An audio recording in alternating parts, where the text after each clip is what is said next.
was thinking to myself the other day that I really needed some extra growing room for when I was potting on cuttings and, you know, all that sort of thing.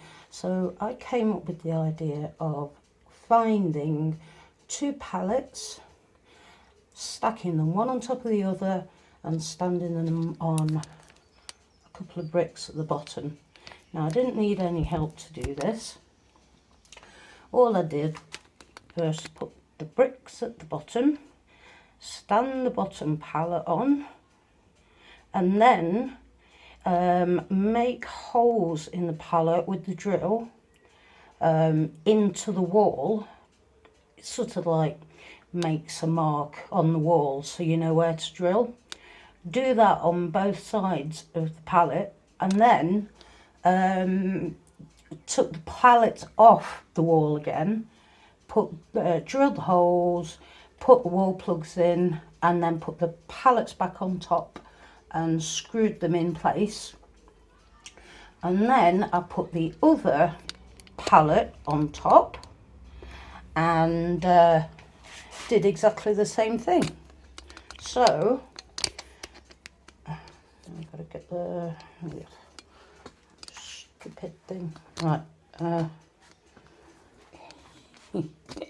Here we are. Right, so this is basically what I had.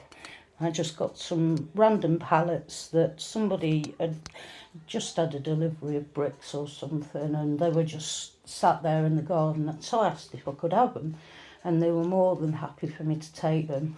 So then I gave it a bit of a sand, painted it, and then what you can do is, if you've got 4-inch square pots, you can slot them into the holes like where I've done with those, and because of the lip of the pot, it won't fall through, so you can water your pots without having to remove them. They can drain right through so they don't get waterlogged. Also, if you manage to get hold of these are what you get mushrooms in. Ignore the clock. Honestly, such an amateur. Right, so you get one of those. You can slot them in the space, and if you've got cuttings that you just want to look after until until they're big enough to pot on and go elsewhere, you can put 3 pots, three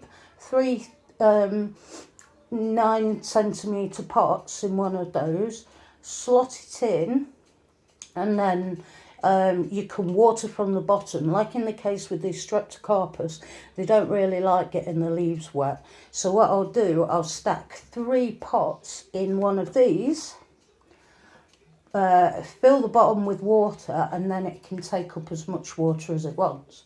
And then after an hour or two, I'll just pick the pot up and drain it away, you know, and then sit the pots back on.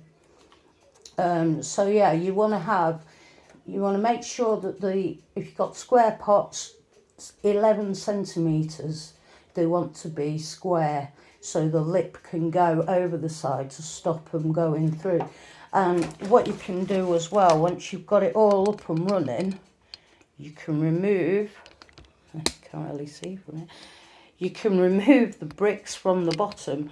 I put the bricks there basically so that when it rains, rather than the wood getting rotten, which can happen, it's just giving the bottom of the pallet just a little bit of clearance, so it's not going to be sat in water over winter.